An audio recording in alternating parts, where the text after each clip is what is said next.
Bismillahirrahmanirrahim. Assalamualaikum warahmatullahi wabarakatuh.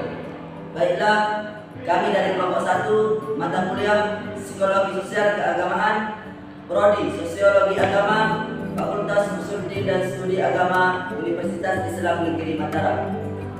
Di sini kami akan membahas tentang pengantar Psikologi Sosial Keagamaan. Baiklah, perkenalkan, nama saya Ahmad Sobrah Hanafi. Di sini saya akan menyampaikan materi yang pertama, yaitu pengertian psikologi sosial. Jadi, psikologi sosial terdiri dari dua kata, yaitu psikologi dan sosial. Psikologi diartikan sebuah ilmu pengetahuan yang fokus terhadap perilaku dan fungsi mental manusia secara ilmiah.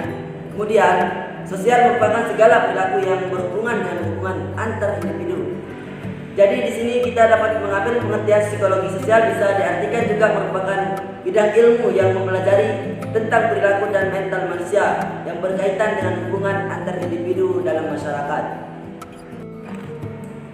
Baiklah, jadi di sini saya akan melanjutkan materi yang kedua, yaitu keterkaitan psikologi sosial dengan ilmu yang berkaitan.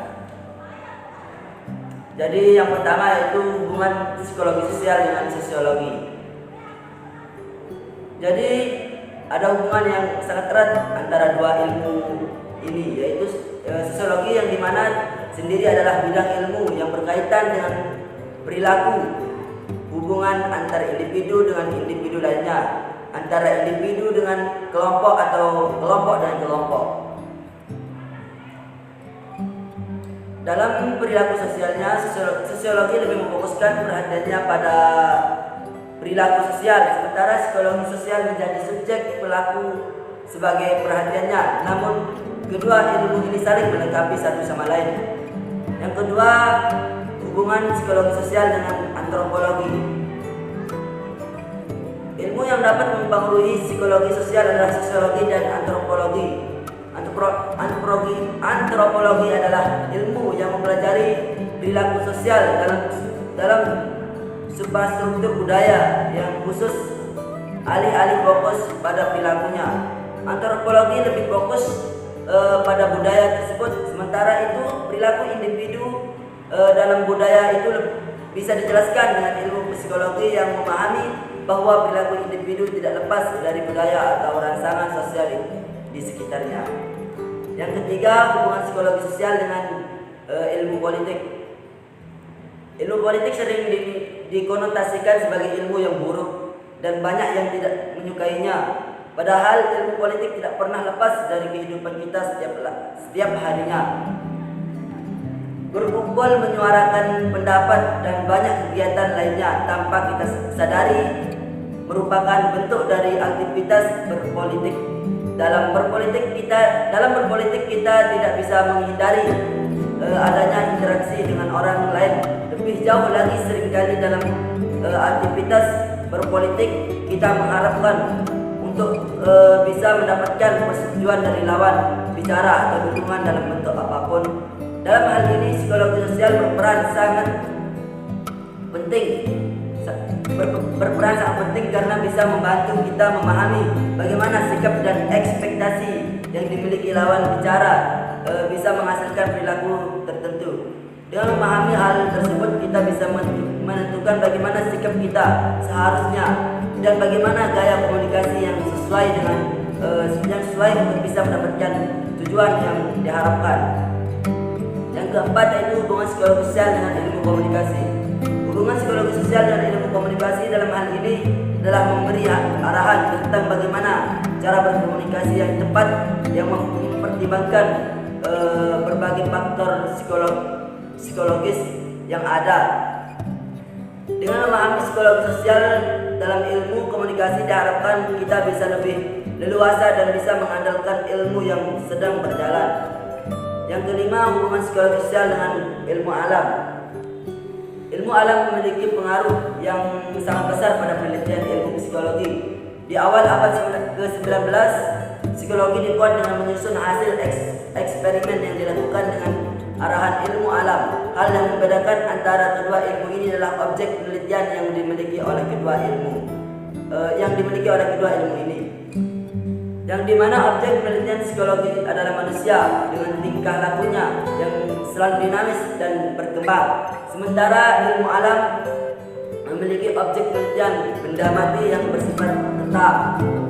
Yang terakhir yaitu hubungan psikologi sosial dengan ilmu filsafat. Ilmu filsafat adalah ilmu yang menjadi hasil akal pikiran manusia yang selalu mencari dan berpikir untuk mencari kebenaran sedalam mungkin.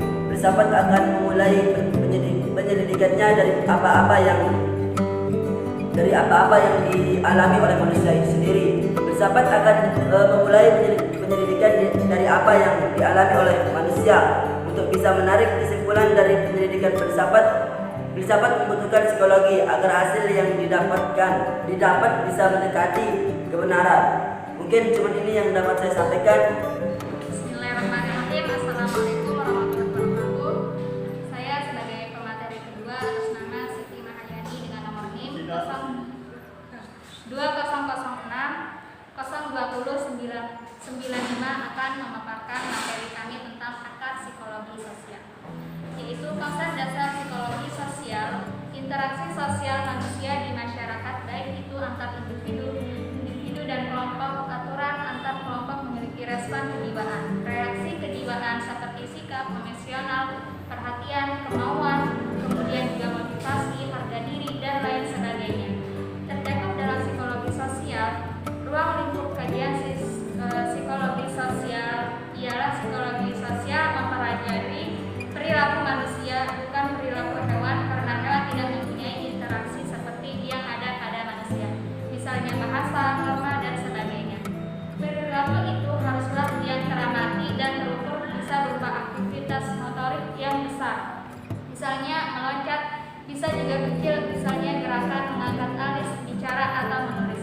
Sebagai konsekuensi dari objek studi yang teramati dan terukur, psikologi sosial harus bisa diverifikasi oleh siapa saja, walaupun tentu saja maknanya sangat tergantung pada perspektif teori, latar belakang budaya, dan interpretasi pribadi.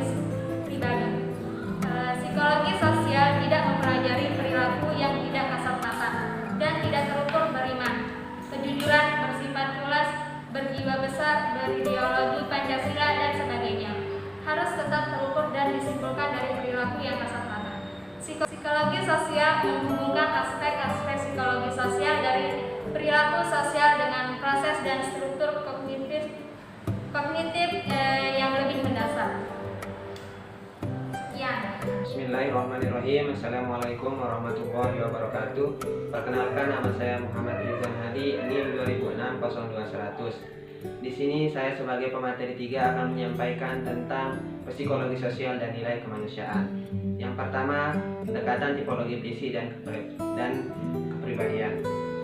Pendekatan ini dipopulerkan oleh Sheldon dan Metzger, yang menganggap bahwa adanya hubungan antara bentuk tubuh seseorang dengan tipe kepribadiannya, di mana dapat dilihat dari bentuk tubuh yang tinggi, pendek, gemuk, dan kurus.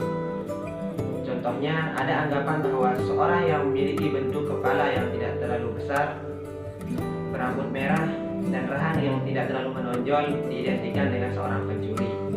Pendekatan ini berguna untuk melihat proses awal seseorang untuk melakukan pelanggaran tindakan nilai-nilai kemanusiaan. Yang kedua, pendekatan trait kepribadian. Pendekatan ini menganggap karakteristik tertentu yang lebih berpengaruh terhadap seorang yang melakukan tindakan pelanggaran nilai-nilai kemanusiaan. Misalnya, orang yang memiliki karakter pemberani, dominan, ekstrovert, dan memiliki motivasi tinggi untuk memenuhi kebutuhan fisiknya, lebih cenderung untuk melakukan tindakan kriminal ini. Yang ketiga, pendekatan psikoanalisis. Pendekatan psikoanalisis menyebutkan terjadinya sebuah pelanggaran nilai-nilai kemanusiaan diakibatkan oleh adanya hubungan yang tidak baik dalam sebuah keluarga, sehingga seorang pelaku tindakan ini melampiaskan emosinya dan melakukan tindakan yang melanggar nilai-nilai kemanusiaan. Hal ini terjadi karena kurangnya perhatian dari orang tua terhadap anak, sehingga seorang pelaku melakukan hal ini untuk mendapatkan sebuah perhatian. Yang keempat, pendekatan belajar sosial.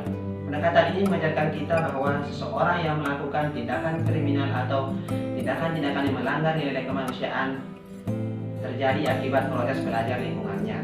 Misalnya, seorang dalam hidupnya setiap hari melihat hal-hal yang melanggar nilai kemanusiaan, sehingga dia mencontohnya untuk melakukan nilai tersebut, karena seringkali dia melihat hal tersebut dalam kehidupannya. Yang kelima, pendekatan teori kognitif. Melalui pendekatan ini, para peneliti bisa memahami pola pikir dari seorang pelanggar nilai kemanusiaan ini, sehingga dia akan mengambil sampel untuk melakukan penelitian mengenai hal tersebut. Sekian dari saya. Assalamualaikum warahmatullahi wabarakatuh.